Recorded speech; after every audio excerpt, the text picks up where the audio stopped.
Hello mọi người nha. Hôm nay lại đi chơi nha. Đi chơi cái con Đây, khỉ bọn đây là tao. bản đồ khi đi chơi đi những cái nơi như thế này nha. Rồi mày Đây. bớt xạo đi. Hôm nay bên một xin nữa. Một xin nó.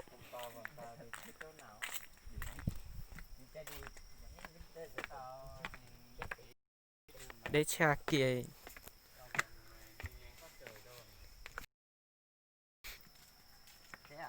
Đi trước đi. Để cho tao quay thế nào. Đây. Xa lắm. Còn mày không được ăn cơm đó. Không ăn cơm đâu. Đi về nhà mẹ ăn. Này.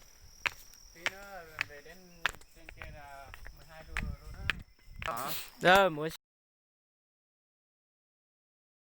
xin. Nô bên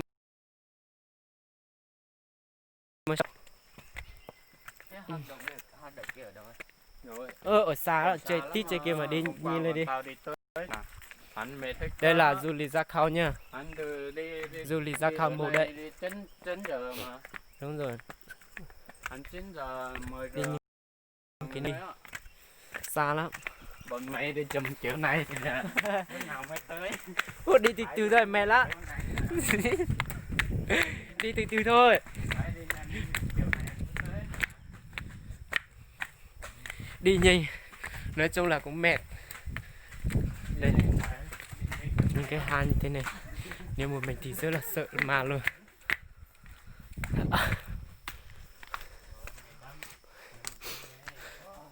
Đi từ từ thôi mệt quá. Còn đói nữa thì lúc nào Đừng còn đói nữa thì đi hả mấy tía chứ. lấy vào mua cái gì ăn trong này cũng mua cái gì.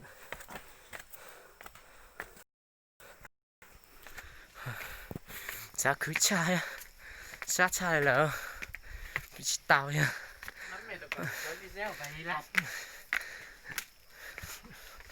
Đây, hôm qua tao dễ phỉ đây mà. Đi. Hôm qua tao dễ phỉ đây.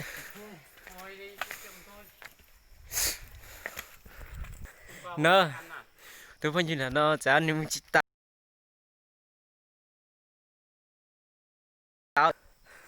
Sao?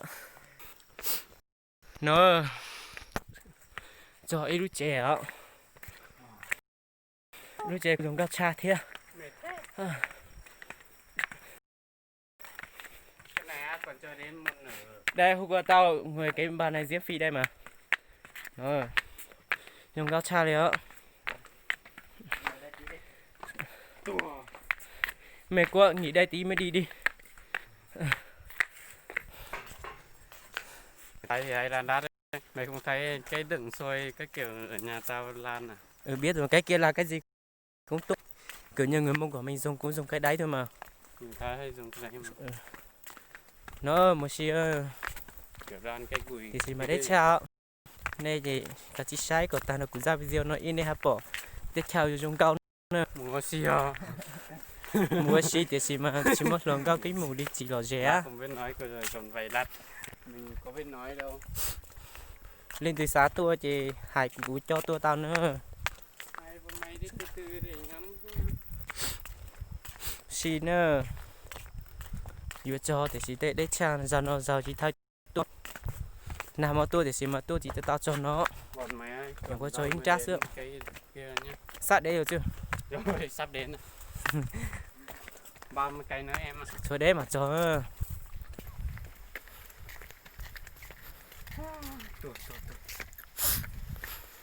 Mấy giờ nhỉ? 10 giờ tí đến nơi là Sau kia lại có một cái nhà sau thế kia ấy. sao à? Cái kia là nhà gỗ thôi mà. Đừng quỷ. Thế chờ chúng cao cha nữa. Hãy chào. Tụi nó ít tụ giờ ít tụ cứ chống họ ít tụ bây giờ nữa bé cho không dư nó bé tụi một xịt để xí mà chỉ một lượng cao một cái này chỉ lò cái kia đi giờ từ sáng một xí chè bé mù nữa.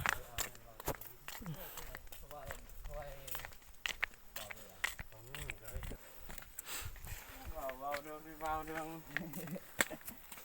người ta dùng đao năm rồi. chuối này Nên ngon.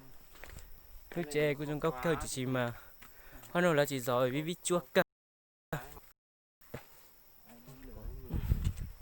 Ở đây có cả chè Nó không đẹp nhá. không đẹp mái nhỉ, có mấy cái gì? Và vừa nãy lại trượt chân. Thằng nào biết nói thì cứ nói nhiều nhiều vào đi. Thằng này cũng rất là- Anh em có biết là ra khao này nó vui như thế nào không? mời anh em xuống đây chơi nhá. Anh em nào thích chơi số này chơi nha. Phải phát trực tiếp mà. Anh em nào mà thích đi chơi đi du lịch ấy thì mình tiếc à? Đến ra khao mình tiếc nha. Ừ đúng rồi đấy. Thích bên trong kia gọi anh. Anh cần Còn những bạn nào đã được đi rồi thì Có gì ít like nha. nếu mà xem qua video này cho mình xin một like. Ai xem qua video này cho xin một like yêu thích nha. Đây. Rất nha.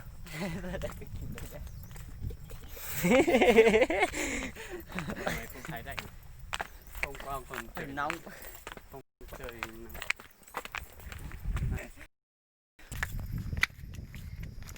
Cho bao nhiêu sẽ đợi. Nè rồi ở không like nữa. kiểu lối kiểu này thì không đi được nữa. Xa. Bữa nay sao không có baby đấy? Thành mua nó không mua đâu. Để trả nữa. Mẹ mua đi. Lúc nào là lúc trẻ thì bé á. Lúc trẻ thì y trẻ thì lúc sợ lúc trẻ thì bé á. Lúc sợ nó không nữa tao ít chuột mà xì á cu là để cái gì to chai cứ chai xa chai hai sai tao lưu đi tiền nữa sao nữa cho cái sao một xì hù á nó lúc trẻ thì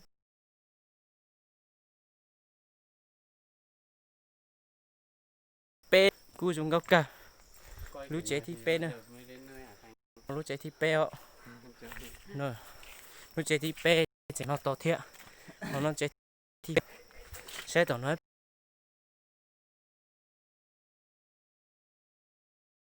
đúng